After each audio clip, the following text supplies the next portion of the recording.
الحمدللہ رب العالمین نحمدہ ونصلی ونسلم علی رسولہ الکریم اما بعد فاعوذ باللہ من الشیطان الرجیم بسم اللہ الرحمن الرحیم کہ استحکام پاکستان کیوں ضروری ہے، استحکام پاکستان ہے کیا، اور استحکام پاکستان کے حوالے سے ہم پر کیا فرض ہے، ہم نے کیا کوششیں کرنی ہیں۔ سب سے پہلے بات کرتے ہیں کہ استحکام پاکستان ہے کیا۔ پاکستان کی اساس، بنیاد، نظریہ اسلام ہے، یعنی کہ اسلام کا نظام، جس کے بارے میں آقا علیہ الصلوۃ والسلام کی حدیث مبارکہ ہے کہ ایک وقت آئے گا، یعنی قرب قیامت کے نزدیک یا اس سے پہلے ایک وقت آئے گا کہ اسلام کے نام پہ ایک ریاست بنے گی، جس کے ذریعے اللہ پاک دین حق کے حیا اور ملت اسلامیہ کی نشات ثانیہ کرے گا۔ یعنی کہ دین حق کے حیا، اسلامی دین کا نفاذ ہوگا، وہ دین جو حق پر مبنی ہے وہ اسلام ہے، اس کا نفاذ اس میں ہوگا۔ تو اس کے بعد ملت اسلامیہ کی نشات ثانیہ، ملت اسلامیہ کی پہل کون سی ہے؟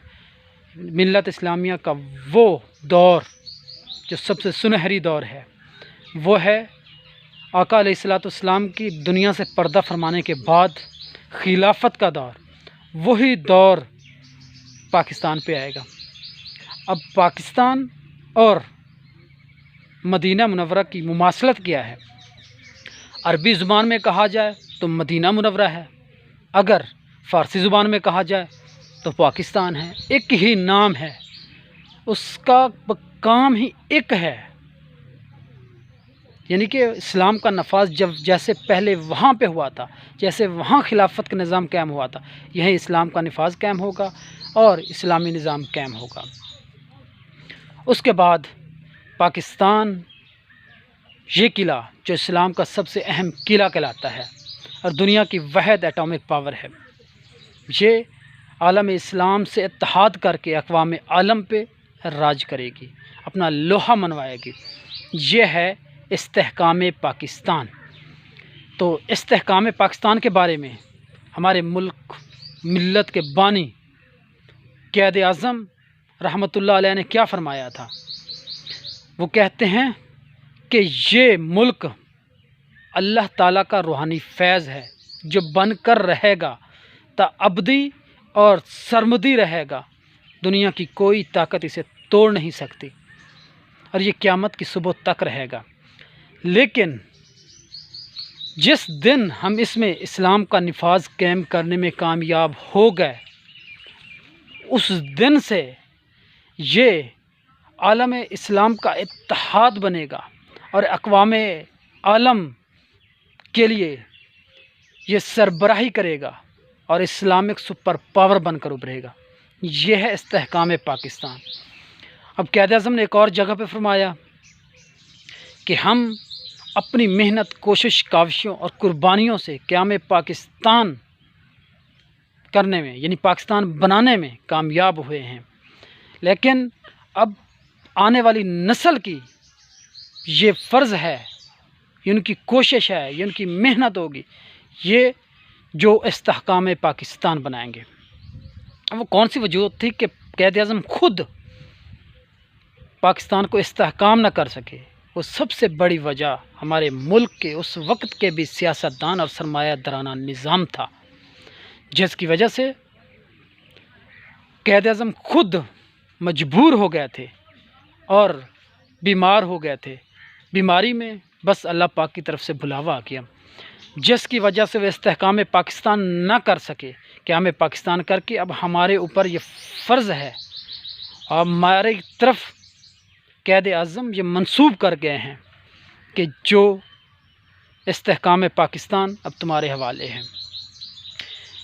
اب ہم پر فرض ہے کہ جس طرح قیام پاکستان کے وقت محنت، کوشش، کاوش اور جد و جہد ہمارے بزرگوں نے کی تھی، اب استحکام پاکستان کے بارے میں ہم بھی ویسے ہی اپنی محنت، کوشش، جد و جہد کریں، اور اللہ کا جو راز ہے وہ پاکستان، اس کی خدمت کریں، اس کو ایک ایسا نظام دیں جو 1400 سال پہلے ہمارے آقا علیہ الصلوۃ والسلام نے دیا تھا۔ وہ نظام اسلامی نظام قرآن و سنت کا نظام ہے، تو اس پر قیام پاکستان کے وقت بہت زیادہ قربانیاں دینی پڑی، اور سب سے اہم بات اس وقت بھی نوجوان ہی کھڑے تھے، آج بھی قربانیاں بھی دینی پڑیں گی، کیونکہ 70,000 قربانی بندوں کی قربانی تو ہم دے چکے ہیں دہشت گردی کی وجہ سے، وہ چاہے رشیا کا طرف سے ہو یا امریکہ کی طرف سے۔ انہوں نے سب سے پہلے ہمیں توڑنے کی کوشش کی کہ انہیں توڑ کر ان کے ٹوٹے ٹوٹے کر دیا جائے، لیکن اللہ تعالیٰ کی رحمت سے، آقا علیہ الصلوۃ والسلام کے فیض کی وجہ سے ہم بچ گئے، اور اب وقت ہے کہ ہم اپنی محنت، کوشش، کاوش، اپنی قربانیوں سے بھی دریغ نہ کریں اور سر توڑ جوڑ کر کوشش کریں۔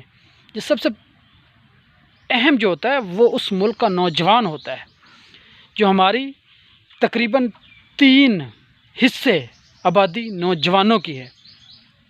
یہ اب ہم پر فرض ہیں کہ ہم اپنی محنت سے، کوشش سے، کاوش سے، قربانیوں سے اس ملک کو استحکام پاکستان کی طرف لائیں، اور اس بندے کو اپنا لیڈر سمجھیں جو اس وقت کا سب سے اچھا ہو، جو نظریہ کی بنیاد پہ رکھتا ہو، جو نظریہ کی بنیاد پہ کام کرتا ہو، جو ریاست مدینہ کا کام کرتا ہو۔ اس وقت جو سب سے اہم ہے وہ ایسا لیڈر دکھائی دے رہا ہے، وہ ہے عمران خان۔ اگر اس سے بھی بہتر کوئی لیڈر آتا ہے تو ہم اس کی پیروی کریں گے۔ ہم تو بھائی پاکستان کے وفادار ہیں، پاکستان کا کھاتے ہیں، پاکستان میں رہتے ہیں، اپنے ملک کے وفادار ہیں، اور یہ وہ ملک ہے جو دوسرے عام ملکوں کی طرح نہیں ہے۔ یہ اللہ پاک کے رازوں میں سے ایک راز ہے جو 27 ماہ رمضان المبارک کو قائم ہوا۔ اسے تباہ و برباد تو کوئی کر ہی سکتا نہیں، یعنی اسے کوئی صفحہ ہستی سے نہیں مٹا سکتا، کیونکہ یہ اللہ پاک کی طرف سے امر خاص ہے۔ جو لیلۃ القدر کی رات کو آتے ہیں وہ امر خاص ہوتے ہیں، اسے کوئی توڑ نہیں سکتا۔ اسی بنیاد پہ قائد اعظم نے کہا تھا کہ دنیا کی کوئی ایسی طاقت نہیں جو پاکستان کو صفحہ ہستی سے مٹا سکے۔ میں اسے دیکھ رہا ہوں کہ یہ قیامت کی صبح تک قائم و دائم رہے گا اور دن بدن پھلتا پھولتا رہے گا، اور یہ میں عالم اسلام کے لیے لیبارٹری بنا کے جا رہا ہوں، اور اس لیبارٹری میں جتنے بھی کوشش، کاوش، محنت ہوگی اس سے یہ ایک عظیم طاقت بن کر ابھرے گی۔ اب ہم پر فرض ہے، ہم نوجوانوں پہ، کہ ہم حق کا راستہ نپیں، حق کے راستے پہ چلیں، اور اس شخص کا ساتھ دیں، اس لیڈر کا ساتھ دیں جو اس وقت ملک کے لیے مخلص ہو، نہ کہ چوروں کو، لٹیروں کو، ڈاکوؤں کو، جو صرف اپنا مفاد حاصل کرنا چاہتے ہیں، جو صرف اپنا مقصد حاصل کرنا چاہتے ہیں، ان کا ساتھ دیں۔ تو یہ ہم پہ فرض ہے، یہ ہم نے کرنا ہے۔ اگر نہ کیا تو اس کا جواب بھی ہمیں دینا پڑے گا قبر میں، اور قبر میں اس سوالوں کا بھی جواب ہوگا کہ کیا تم نے انسانیت کا ساتھ دیا تھا یا شیطانیت کا ساتھ دیا تھا؟ کیا تم نے حسینیت کا ساتھ دیا تھا یا یزیدیت کا ساتھ دیا تھا؟ کیا تم نے اچھے کردار کا ساتھ دیا تھا یا برے کردار کا ساتھ دیا تھا؟ کیا تم نے اس شخص کا ساتھ دیا تھا جو شخص نظریہ اسلام کی بات کرتا تھا، جو صرف اپنے آپ کو خوددار قوم بنانے کا بات کرتا تھا، جو اس ملک کو ریاست مدینہ بنانے کی بات کرتا تھا؟ کیا تم نے اس کا ساتھ دیا یا ان لوگوں کا ساتھ دیا جو لوگ بحر کی قوتوں کے ہتھیار بن کر استعمال ہوتے ہیں، ملک سے غداری کرتے ہیں، بے وفائی کرتے ہیں، عیاری کرتے ہیں؟ کیا تم نے ان کا ساتھ دیا؟ اب ہم نوجوانوں پہ یہ فرض ہے کہ ہم صرف اور صرف پاکستان کا ساتھ دیں، اسلام کا ساتھ دیں، کیونکہ پاکستان اور اسلام ایک دوسرے کے ساتھ لازم و ملزوم ہیں، اور اسلام کی سربلندی اور روشن مستقبل کی جو سب سے اہم کڑی ہے، جو سب سے اہم ہے، وہ قلعہ پاکستان ہے، وہ مشرق کا وہ ملک جس کے بارے میں آقا علیہ الصلوۃ والسلام نے فرمایا کہ اس کے ذریعے دین حق کے حیا اور ملت اسلامیہ کی نشاط ثانیہ ہوگی، اور اقوام عالم پہ یہ سربراہی کریں گے۔ اور ایک مسلمانوں کی سب سے بڑی پتہ ہے خامی کون سی ہے؟ وہ خامی ہے یقین نہ کرنا، اعتماد نہ کرنا۔ جب ہم اپنے اسلاف کی باتوں پہ ہی اعتماد نہ کریں۔ سب سے بڑی بات ہے آقا علیہ الصلوۃ والسلام کا ایک لفظ جو زبان سے ادا کر دیا وہ تو پورا ہو کر ہی رہنا ہے، چاہے دنیا ادھر کی ادھر ہو جائے، آسمان نیچے آ جائے، زمین اوپر چلی جائے، یہ ہو کر ہی رہنا ہے، چاہے کوئی مانے یا نہ مانے، اس کا مذاق اڑائے، اس پہ ہنسیاں آئیں، یہ تو ہو کر ہی رہنا ہے۔ آقا علیہ الصلوۃ والسلام نے فرما دیا تو وہ لکیر بن گیا، یہ وہ لکیر ہے جو پتھر پہ کھینچی گئی، جو کبھی مٹائی نہیں جا سکتی، اور یہ ہر ایک مسلمان کا یقین ہونا چاہیے۔ کیوں؟ اس یقین کے بغیر تو ہم مسلمان رہ ہی نہیں سکتے کہ آقا علیہ الصلوۃ والسلام کے فرمان کو نہ مانیں یا اس کے انکاری ہو جائیں، اس کے بغیر تو ہم مسلمان رہ ہی نہیں سکتے۔ تو ہمارا سب سے بڑا فرض ہے اور ہم پہ سب سے بڑا قرض ہے، وہ ہے استحکام پاکستان۔ استحکام پاکستان کے حوالے سے اپنی جد و جہد کرنا، محنت کرنا، کوشش کرنا، کاوش کرنا اور قربانی دینے سے بھی دریغ نہ کرنا، کیونکہ ان 15 سال آپ پاکستان کے مسلمانوں کے لیے مشکل ترین سال ہیں۔ آنے والے 15 سالوں کے بعد پاکستان کا روشن مستقبل ترین ہوگا، کیونکہ پاکستان کو بننے میں جتنا وقت لگا ہے اتنا ہی دیر قیام پاکستان میں جتنا یعنی سال لگے ہیں وہ 90 سال لگے ہیں قیام پاکستان کو بننے میں۔